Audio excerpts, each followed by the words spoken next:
I'm now coming to the lowest grade of papers. Actually, I have chosen only one because there's quite common reasons for failure. I should point out, not that it makes any difference, that I was not the marker.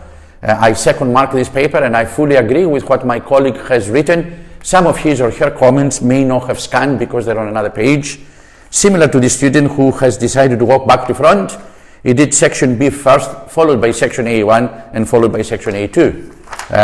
Fair enough, that is your choice. So I'm referring to paper E, and you will see in page E1, you will be able to read yourselves that it says, size of the cities of trade area. What does this mean? How do you count the size of the city's trade area? The kind of population. What does this mean? Population trends. In other words, do they make many babies? Do they not have? Is there a big death rate? What is a population trend? Total purchasing power and who has it? Would I not love to know that? I would like to get a hold of your wallet or your bank account balance. But you know, there is a small thing called Data Protection Act, which does not allow me access to your bank account.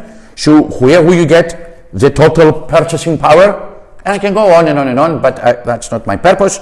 My colleague has written, and that epitomizes more detail required. For example, where do organizations locate this information, like census data, for example?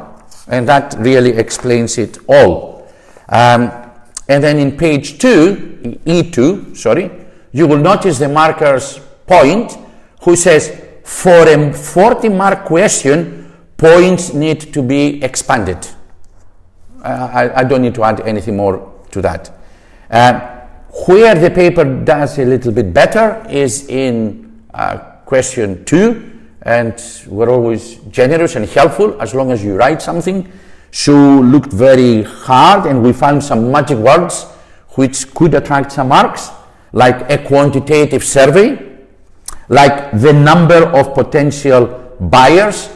He actually used the word number, and before that it says, I could multiply the number of potential buyers. Very good, you could multiply to calculate the annual consumption. So this allowed us to give some marks.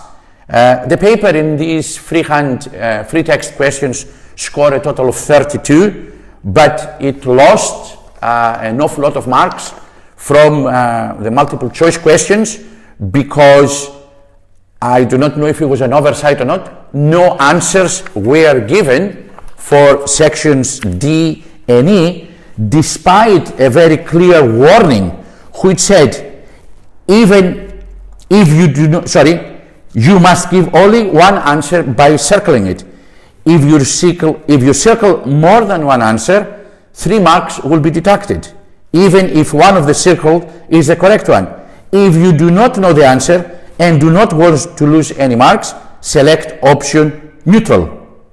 And he also says that you will lose 3 marks if you do not select any of the answers from A to E. And that explains why the student could have passed this particular class test, but he failed badly in the multiple choice questions. And that concludes my feedback, and I hope that you will find that an appropriate means of giving a comprehensive feedback to such a large number of students who in general did very well. Unfortunately, the overall results do not reflect this, because regrettably there is a large number of students who have failed, but they failed because they were not present, and that's very disheartening. I won't make any specific references to this, but it affects the overall performance. And the only other thing which I have noticed, which should really have happened, is that there were 3 papers which you decided to keep extremely anonymous, no body number, no name. So I have kept your mark very anonymous as well, until you give me the evidence which will allow me to discover it. One person has responded to this, and we are having a graphics expert to identify and match the character of writing, so at least I can award a very high mark, may I add, which probably has been caused by carelessness rather than anything else. Thank you for having the patience to listen to those, And if you do have anything constructive to write back, please do so. I will be delighted to hear. I cannot guarantee that I will be able to respond. There are hundreds of emails coming every day from a variety of sources, and unfortunately, mine and also my colleagues' usual response times have regrettably been extended beyond our usual practice. But it's just the volume of emails is just unbelievable, as everyone will testify. Thank you.